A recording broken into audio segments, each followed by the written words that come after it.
Welcome into another episode of Locked On Phillies. The Phils get 3 hit. They drop the series to the Braves. Everybody's losing their mind. I'm losing my mind. Is this season at a breaking point? We're going to discuss on today's episode.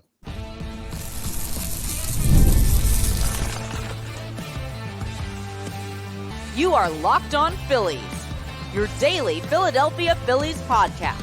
Part of the Locked On Podcast Network, your team every day. Yes, this is Locked On Phillies. I'm your host, Connor Thomas. Thank you so much for joining us today. We're part of the Locked On Podcast Network, your team every day. You may know me from some of my other work in the sports talk space. I've been on the radio here in Philadelphia for 5 years now, at 97.5 The Fanatic, talking all Philly sports. 3 years a credentialed Philadelphia Phillies media member, and 3 years your host of Locked On Phillies. Please make sure you're rating, reviewing, subscribing to the YouTube. Hit that subscribe button. You'll get notifications when new episodes are posted. It's a great way to help us out here on Locked On Phillies. Oh, and today's episode is brought to you by SupplyHouse.com. They're the reliable way to get parts fast. Shop for your next plumbing, h-vac, or electrical job, and you can get fast shipping from coast to coast with our friends over at SupplyHouse.com. All right, here we go again.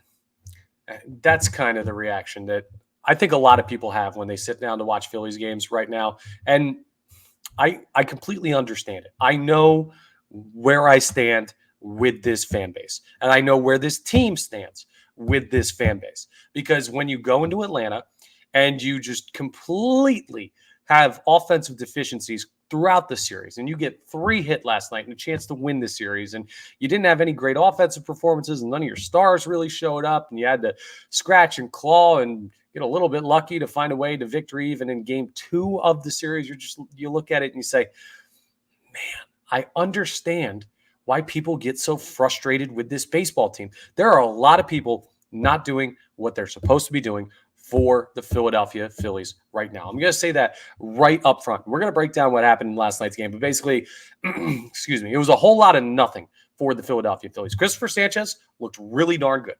The offense looked really darn bad. I mean, again, they got 3 hit. They made Spencer Schwellenbach look like Cy Young, and he's been throwing well lately. I like the guy's stuff. I do. I'll say that even though he's a Braves pitcher. Like, he's got good stuff. So it's not like it was a no-name guy, but he's not exactly, I don't know, prime Justin Verlander or Roy Halladay or guys like that. Like, he's a good major league pitcher. A slightly above average major league pitcher, I guess, when you account for all of the experience he has, not all that much at the major league level. And the only guys to get hits off him, Bryce Harper had a single in the first inning. JT Realmuto had a hit, a big-time double and an RBI, and Bryson Stott had a hit. Those are the only 3 guys to get hits. Kyle Schwarber walked twice. He was the only other guy besides Cal Stevenson to reach base. The Phillies had 1, 2, 3, 4, 5 players reach base. Now, Schwarber did it twice, so we'll call it 6 times they had guys on base. But come on, man. Like, that's ridiculous to have for the Philadelphia Phillies and this offense. Atlanta had 10 hits, and they scored 3 runs, so nice job by the pitching staff of scattering stuff. But the offense is just non-existent. You can't win many games like that. I mean, I'm looking at this series between the Braves and the Phillies, and I see 2 runs in the series ender, 3 runs in the game you won, 1 run. You scored 6 total runs in a series with the Atlanta Braves. I know. You saw Ronaldo Lopez. You saw Max Fried. You saw Spencer Schwellenbach. All of those guys shoved. There's a problem with the Philadelphia Phillies right now, and it was majorly pointed out by a lot of people this morning when they took a deep dive into the numbers from the series. Here's what happened.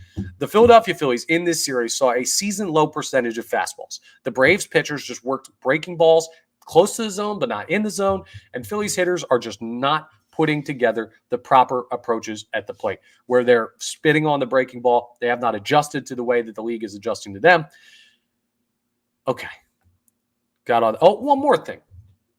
I love keeping Weston Wilson in the lineup because he has had really good at-bats in this team, really needs guys to put together good at-bats right now. We were just talking about how poor their at-bats have been based on the breaking pitches they've seen and the amount of fastballs that they're not seeing. But, dude, just absolute no-show at third base last night. That is the reason why, if you're telling me Weston Wilson needs to play every day, I know you might be saying outfield. Okay, that's another thing. But still, these are the times that remind you, oh, right, he's Weston Wilson. And that's I don't mean to say that in a disrespectful way to the guy. I think he's a solid ball player. I do. But I don't think he's a guy that's an everyday player on a World Series team. And that's ultimately what we still want the Phillies to be, right? We're not giving up yet, are we? Well, that's the next part of the conversation, right? Because I don't really want to spend all that much time talking about that series. I laid out what I needed to say. And that's about as negative as you're ever going to hear me be about the Philadelphia Phillies. But I think this season is at a breaking point. And I judge that by where the fan base is. And maybe that's not fair. Maybe I should focus more on the players at this point. But it's so hard to hear what they think because they don't talk all that often. You'll hear from the manager after games. Rob Thompson is very stoic. Every once in a while, Harper will say something, or Kyle Schwarber will say something, or somebody will have like two answers in some media availability, but you don't really get full access to the way the team is feeling. So I like to judge the state of the team by what's going on with the fan base and how we're hanging in there mentally. And right now, this fan base, yes, you, if you have a mirror, look in the mirror. If you have you're on your phone or your laptop, look in the reflection of the screen. I'm talking to you. And to some extent, I'm talking to me too. I'm talking to everybody who roots for this baseball team to win ball games. We're all going insane, and it has to stop somehow. Now, how do we get to that point where we're no longer insane? There's a couple of solutions. The easy way is, the easy way for us not playing on the team is the team figures out how to win darn baseball games again. That'd be simple. Have better approaches at the plate, field the baseball cleaner, make the smart plays, continue to pitch at a high level because they have been showing a little bit more of what they showed at the start of the year when it comes to the pitching ability. And the bullpen has looked better, not great, but they've looked solid enough in that series against the Braves. But you win baseball games, we have nothing to worry about. But okay, I'm not breaking any news there. But the fan base, here's what I can't do, right? I go to battle on 97.5, the Fanatics morning show, Kincaid and South Judas, every morning with John Kincaid. And I respect John Kincaid as a sports talk host. He's been doing this for a long time, and he's seen a lot of baseball teams.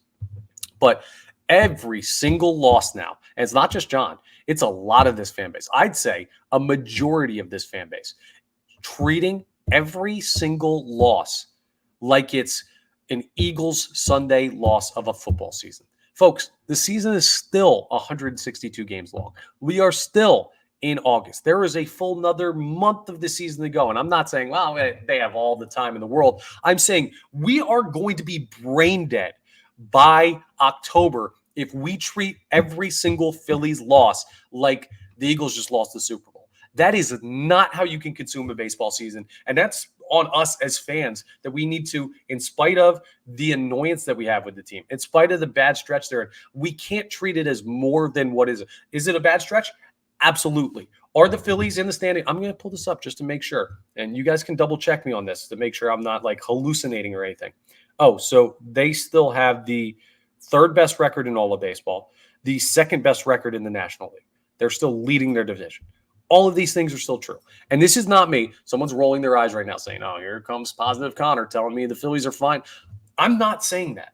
But I'm saying we don't have to treat the season like it's over. And I'm seeing more and more every day of the season's over. This team stinks. They can't hit. They can't field. Fire the manager. Trade all the players.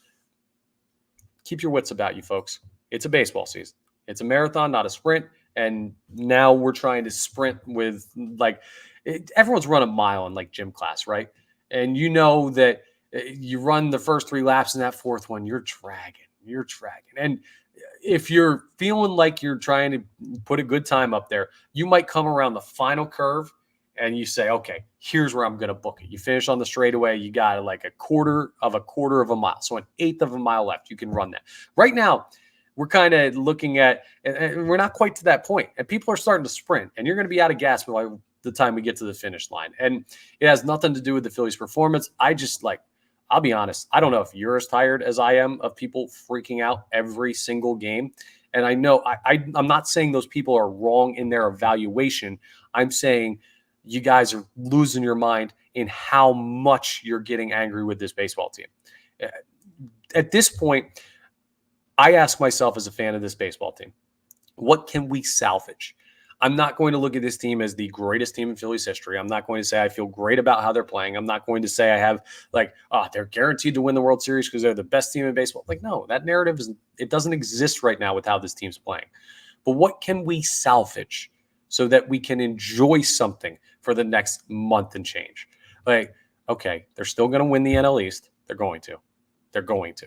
I'll say it one more time. They're going to win the NL East. They still have a solid chance to be the top seed in the National League. If not, they have a great chance to be one of the top 2 seeds in the National League. It may come down to the end, but they're going to be in that race until the season is over. Or they could pull ahead. Let's believe something good can happen. So that is salvageable. The playoff seeding. Ultimately, when you get to October, all of this, like, I can't say none of it matters because how the team's playing obviously matters, but ultimately, like, dropping a game to the Braves, if you still win the division and get great seeding, like, these games in a vacuum don't matter. It's the trends of the team. But you ask anybody around baseball, like anyone who's played the game at that level or who's covered it for a long time, and they'll tell you it's about the second week of September where it's like, okay, this is time to turn it on. Even at the start of the month of September, you can start off well, and then you can cool off halfway through, and the next thing you know, you play a bad 2-week stretch, and you don't have any momentum going into October. So we're not at that point yet. Like I said, we haven't reached the sprint point yet, which is really September 14th, September 15th, and the Phillies could completely just they could tread water and play 500 ball from now until then. And then they get hot and they win, like, I don't know, 10 of their last 12 games. We're going to feel pretty darn good about this team going into October. So, or at least we should. These are the things you have to salvage to keep your sanity when a team is not playing well. I'm not telling you. Notice I didn't say anything about, wow, this team's better than you think they are, or this team is playing good baseball right now. I'm not saying that. It's undeniable that they're playing really bad baseball. But I'm not going to completely go insane over it because ultimately the destination is the same regardless. They're going to be in the postseason. They're going to have an opportunity. It's about how you get there now, and can you build momentum, and can you figure out the easiest seeding to get yourself in the best possible position. And that's all stuff that's very much still on the table in spite of the struggles. Coming up next, I don't think this can be overstated. Austin Hayes, who has been on the injured list, they acquired him at the deadline. He seemed to be a big piece for the team. Then he goes down. He's expected to join the team tonight in Kansas City to be there for the Royals series. I think this makes a huge difference for the team. And I'll tell you why coming up next. God, I just love Liquid IV. I can't tell you enough good things about Liquid IV. I just had one today because, frankly, Phillies lost last night. Had a couple extra drinks at the bar. Happens. Got up, went to work. Come on, let's go. You got to get after it. But you know what helped me do it? Liquid IV. It's not just for those hungover days, though. It's for those hot days on the beach. It's for sitting around at the ballpark. I mean, when you're taking in America's pastime, don't forget to hydrate with Liquid IV's popsicle firecracker flavor. It's delicious. A surefire summer hit. Liquid IV is powered by LIV Hydroscience, an optimized ratio of electrolytes, essential vitamins, and clinically tested nutrients that turn ordinary water into extraordinary hydration. And you can even get 20% off your first order when you shop Better Hydration today using promo code MLB at liquidiv.com. So make sure you're hydrated with our friends over at Liquid IV. Also want to tell you about Supply House. These are the people who need to be hydrated, the folks working in the skilled trades. You're putting in the hard work day in and day out. Well, you need the supplies to do that. And you can get supplies from the site that's made for the skilled trades, supplyhouse.com. Supplyhouse.com is the reliable way to order plumbing, HVAC, and electrical products online. Their easy-to-use website is packed with helpful resources and the latest product info to help you get the job done right. You can shop a complete inventory of over 200,000 parts from over 400 top brands and get your order delivered right to your door with fast shipping from coast to coast. Maybe you need help with an order. Get expert support and industry-leading service from the friendliest folks in the business. You get to talk to a real person every time. Pros in the skilled trades, this is a no-brainer. You can get a competitive edge by joining SupplyHouse.com's free Trade Master program. Every Trade Master gets access to a dedicated phone line, free shipping, and discounts on every order. So join the thousands of trade pros already benefiting from their free membership at SupplyHouse.com/TM. That's T as in trade, M as in master, and order plumbing, HVAC, and electrical supplies from anywhere. Just a few clicks at SupplyHouse.com.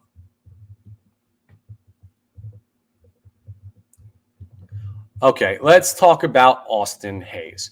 It's kind of crazy because a couple of weeks ago, calling Austin Hayes like the savior for the Philadelphia Phillies would have been insane. He was a nice trade deadline pickup. You move Seranthony Dominguez, you move Christian Pache, and then you say, okay, cool, we're good with that. You upgrade in the outfield. You get a guy that's been having a solid year down there in Baltimore that crushes lefties, so he is a beneficial right-handed bat. Awesome. And then he kind of showed a little flash or two of being like, oh, wow, this guy could be a big piece for this team. Like, he could be a valuable player that adds more depth to this lineup, more consistency to this lineup. He seems to be, in his short time with the Phillies, a professional hitter from what we've been able to see. And his stats from Baltimore would tell you, yeah, he's a solid hitter, solid defender, a guy that can help this team win. Then he goes down with a hamstring injury, and you don't see him for a while. And with him down because of the hamstring injury, here's what your outfield becomes. Now, with him healthy, your outfield is him in left every day, Castellanos in right every day, Marsh and Rojas platooning in center field, depending on the handedness of the pitcher you're facing, or depending on who's got the hot bat at that time. Whatever the case may be, you have Marsh and Rojas splitting time. You have two competent corner outfielders. The outfield looks solid, right? Take Hayes away and it changes everything. Because when you take Hayes away, you no longer have Marsh and Rojas as platoon players. You have them both as everyday players. And neither of their ceilings are probably that right now with the way they're playing. Rojas has been playing better than Marsh. But I still don't know if Johan Rojas is like truly an everyday player on a great baseball team. I think that a balance between the two of them is best when they're playing well.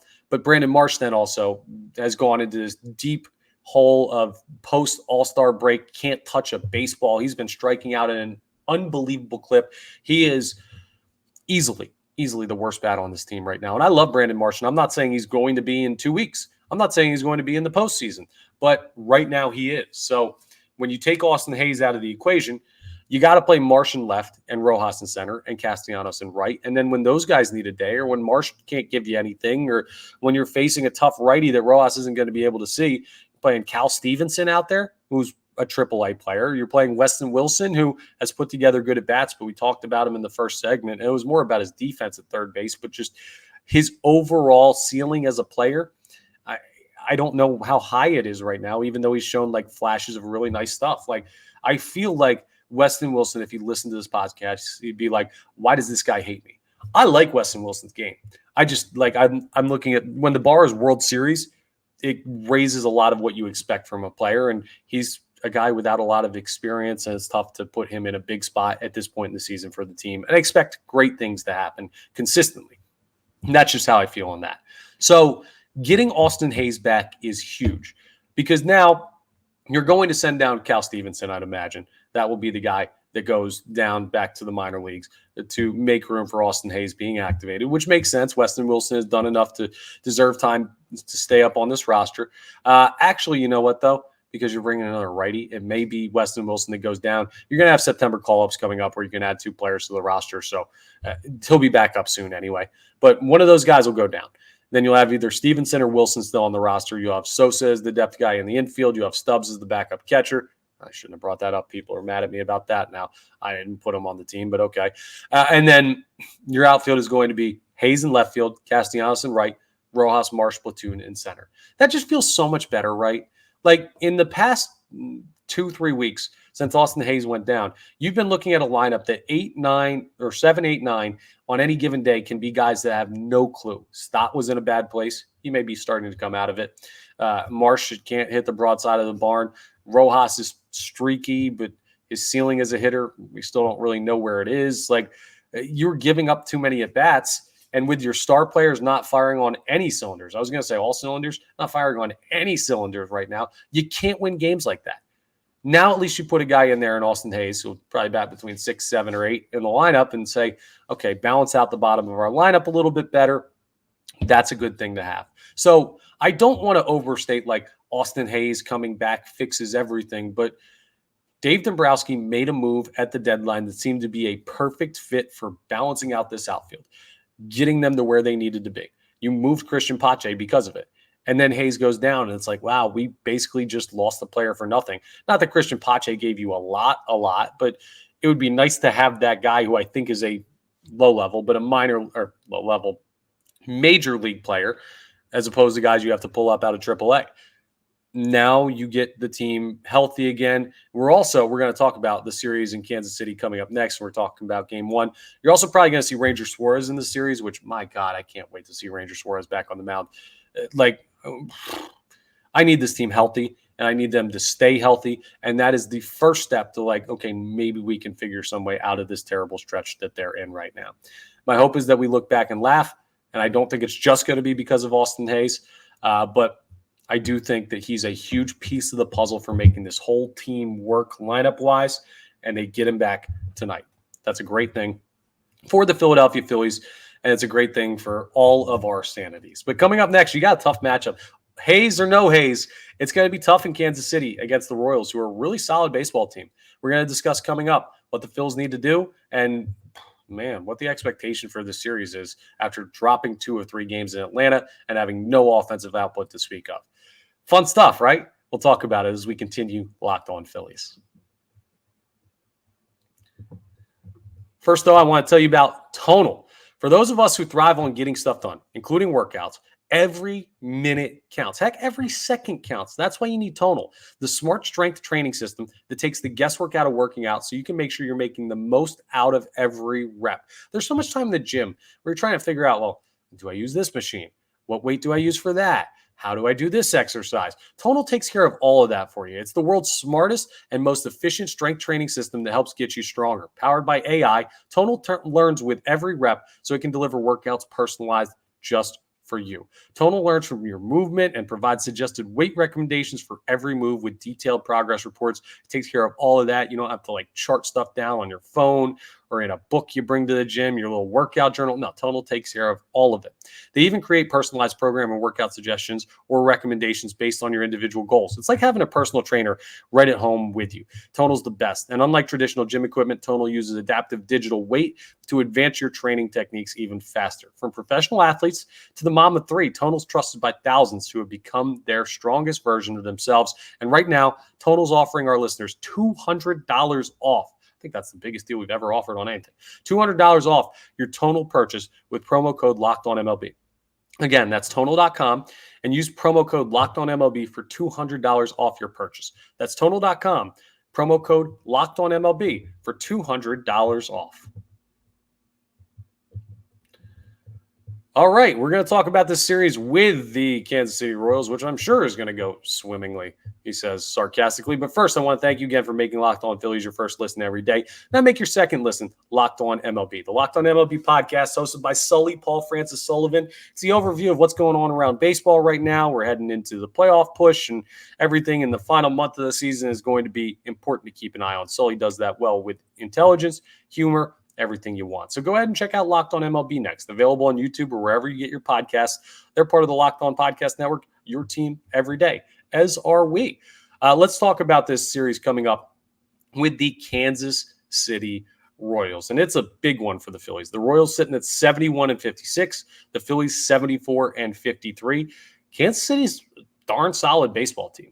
And they got a couple of guys putting together great years. Now, we're going to start where everybody starts. I'd be willing to bet every single team, every single Locked On host that their team faces the Kansas City Royals, the name that they mention first is Bobby Witt Jr. He's insane, dude. He's seriously insane. He's got 25 homers. He's batting .352. He bats over 100 points higher at home, which is crazy. Something to look into, MLB. Okay, no, I'm not saying it. I don't want Royals fans mad at me. Just find that interesting. Bottom line, though, I don't care, home, away, whatever. You can tell he's a great baseball player. Now, Vinny Pasquantino leads the team in RBIs, so Bobby Witt is not that Triple Crown leader for the Kansas City Royals, but he also has 92 RBIs. He's only 3 off of his teammate there. So Bobby Witt is where this team begins and ends. Pasquantino's a good hitter, and the other thing you're going to see in this series is some really good pitching on part of the Kansas City Royals. They're tossing out a bunch of guys in the mid-3s that, if the Phillies look like they did in Atlanta, they're going to give you headaches. Michael Wacha's on the mound for them tonight. Taijuan Walker is on the mound for the Phillies. We'll come back to that specific matchup in a second. In Game 2 of the series, you're going to be seeing Brady Singer on the mound for the Kansas City Royals. Undecided for the Phillies. That's expected to be Ranger Suarez's spot, which would be really nice tomorrow night at 7:10 p.m. Brady Singer, though, a 3.18 ERA. And then you look at that final game between the Phillies and the Royals, and you see Seth Lugo out there, who's put together an outstanding year for them somehow. 14-7, a 3.02 ERA. The guy, like, he doesn't throw hard. He doesn't look all that dominant, but he just, like, has gotten the job done so darn well this year for Kansas City. There's something weird going on out there with Kansas City where you just look at this team and it's like, oh, they don't have a lot of the name brand, but they're sneaky good. And it's not so sneaky when you got a 71 win mark. Phillies' third best record in baseball at 74 wins. Like, Kansas City's a good baseball team. You got your work cut out for you. We'll look at tonight, and then I'll give you my overall prediction for the series. Tonight, the Phillies, I wouldn't put my money on them if I was you. They're plus 120 on the money line, which is not a huge mark for the betting odds. Actually, maybe it is if you believe that they're going to win and bounce back. A time to bet on them. Try and make a little bit extra bang for your buck. But they've got a 36.9% chance to win, according to the ESPN Analytics matchup predictor. Part of that is Taijuan Walker's on the mound. I'm not going to pile on Taijuan Walker, right? Because I feel like we do. And the fact of the matter is, Taijuan Walker is not the reason this baseball team has been struggling. He's not. He's been hurt for a good amount of the stretch that they've been struggling, and he only throws every fifth day. I'm not trying to say he's like a great pitcher right now by any stretch of the imagination. He needs to be significantly better. That contract looks terrible right now. That's just, it is what it is. But I'm not going to, some people are like, well, Taijuan Walker, he's the reason, this, that, like they treat him like he is the reason that this team is failing. And he's not. He's just a guy that throws every 5 days that doesn't often get the job done, which deserves criticism. It doesn't deserve like the vitriol that I think he gets. What I will say is he has upside, maybe. I mean, he's a guy that's been around for a while, so it's not like you're throwing out a complete nobody that's not capable of going 6 or 7 innings of strong pitching, but I'm not counting on that from Taijuan Walker. It doesn't seem like the ESPN analytics are counting on it either. Like, I look at that and I say, if the Phillies are going to win this game, they're going to have to score probably 5 or more runs. And I don't know if this offense is capable of that right now against a pitcher like Michael Wacha, who's been having a really good year. In 127 innings pitched, he's only struck out 108. So the key is you're looking at a situation where not a heavy strikeout pitcher, which has been the Phillies' kryptonite because they haven't been able to recognize breaking balls and lay off them. You're going to see a heavy diet of breaking balls from Wacha and all the Royals starters, because how could you not? That's the book on the Phillies. They're going to have to learn to counter it somehow at the dish. But I don't know. The most I could possibly expect from Walker, excuse me, would be if he gives you like the best case scenario, my wildest dreams, 7 innings, 3 earned, right? And is efficient in those 3 he gives up. I could see 7 innings, 2 earned. But that is like the peak of Taijuan Walker. The more realistic thing that I should shoot for, 5 innings, 2 earned. If you can get that out of Taijuan Walker, you can find a way to win this baseball game. But again, you're going to need the offense to wake up. And it'd be nice to put Taijuan Walker in a situation where he can approach hitters in the zone rather than worrying about spotting stuff and his command becomes a problem. If you get up early, that'll obviously help you be in a much better position to win tonight's ball game. I don't know. I don't feel great about the Phillies tonight, but I've been wrong before. So we'll see. What I do feel strongly about is the series. You're kind of at the, like, I know I talked about the sprint point when we're using the analogy of this being that mile run that we all had to do in high school. You're not at the sprint point yet, but you're getting there. And these are tough series, but it's time to prove that you can play against these teams still. And this series, I need the Phillies to win it. I'm sorry. Like, I need you to win 2 out of 3, at least against the Kansas City Royals. I need you to find a way. This is one of those, like, for lack of a better term, sack up series. Go out there, put your reputation on the line. Like, say, we are the Philadelphia Phillies. We know how good we have been. We know how good we can be. It stops here. That's what this series needs to be. It's a gut check series for the Philadelphia Phillies. And I still believe that they have championship DNA.